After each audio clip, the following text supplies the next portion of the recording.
गोगा नौमी को बहुत खास माना जाता है। गोगा नौमी जो है राजस्थान में मनाई जाती है और कहते हैं कि नागों के देवता थे गोगा देवता, और इनके बारे में बड़ी अच्छी अच्छी चीजें आपको इंटरनेट पर पढ़ने के लिए मिल जाएंगी। हिंदू परंपराओं में गोगा नौमी, जिन्हें जहर वीर गोगा भी कहा जाता है, मतलब अगर किसी को सांप काट जाए और इनके पास ले लिया जाए, इनके मंदिर में जाया जाए, तो सांप का असर भी फीका पड़ जाता है। इसलिए इन्हें नागों का देवता भी कहा जाता है। एक लोकप्रिय देवता है जिनकी भारत में, उत्तरी भारत राज्यों में, राजस्थान में विशेषकर पूजा होती है। उत्तर प्रदेश में भी इनकी पूजा की जाती है। कई जगह पर पंजाब में भी इनकी श्रद्धा से पूजा की जाती है। ये एक व्यापक मान्यता है कि भाद्रपद की कृष्ण पक्ष की नौमी पर प्रकट हुए थे ये, और ये एक इंसान ही थे। और कहते हैं कि इनकी पूजा आज तक राजस्थान, पंजाब, दिल्ली में भी होती है।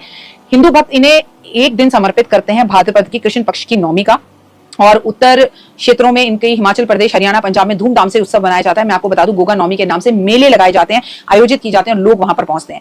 गोगा नौमी पर गोगा जी की मूर्ति की पूजा की जाती है। नीले रंग के घोड़े पर सवार दिखाई देते हैं ये, और पीले और नीले रंग की जो है झंडे इनके लोगों के हाथ में थमा दी जाए। कई क्षेत्र में भगवान की पूजा की जाती है। और कहां से पूजा की जाती है? रक्षाबंधन से इनकी पूजा शुरू होती है, यानी कि राखी वाले दिन तक, और 9 दिन तक लगातार ये मेला चलता है, और इसे गोगा नौमी के नाम से भी जाना जाता है, जो कि गोगा नौमी पे जाकर संपूर्ण होता है। पूजा समारोह में भक्त बड़ा प्रसाद के रूप में चावल और चपाती वितरित करते हैं, भगवान का नाम लेते हैं। कहते हैं गोगा मंदिरों में विभिन्न अर्चना, पूजा और जुलूस बनाए जाते हैं। भगवान गोगा को लोग राखी बांधते हैं। कहते हैं कि अगर इनको राखी बांधी जाए तो कोई चोट, नुकसान या सड़क दुर्घटना नहीं होती। इसके अलावा गोगा नौमी उत्तरी भारत, पश्चिम में ग्रामीण क्षेत्रों में मनाई जाती है, और कहते हैं कि अगर आप इनकी पूजा करो तो आपको सांप का डर नहीं रहता। इन्हें सांप के देवता बोला जाता है। कहते हैं शक्तिशाली राजपूत राजकुमार के रूप में ये जाने जाते हैं, और ये जो विषीले सांप होते हैं उनको नियंत्रण कर लेते हैं। अलौकिक शक्तियां थी इनके पास। एक दिन अनुष्ठान के लिए एक भाग उनकी कहानियों पर भी निर्धारित किया जाता है। कई अलग अलग कहानियां हैं इनकी। सांपों और अन्य बुराइयों से ये हमारी सुरक्षा करते हैं। जिन्हें बच्चा ना हो रहा हो वो भी इनके पास जाते हैं,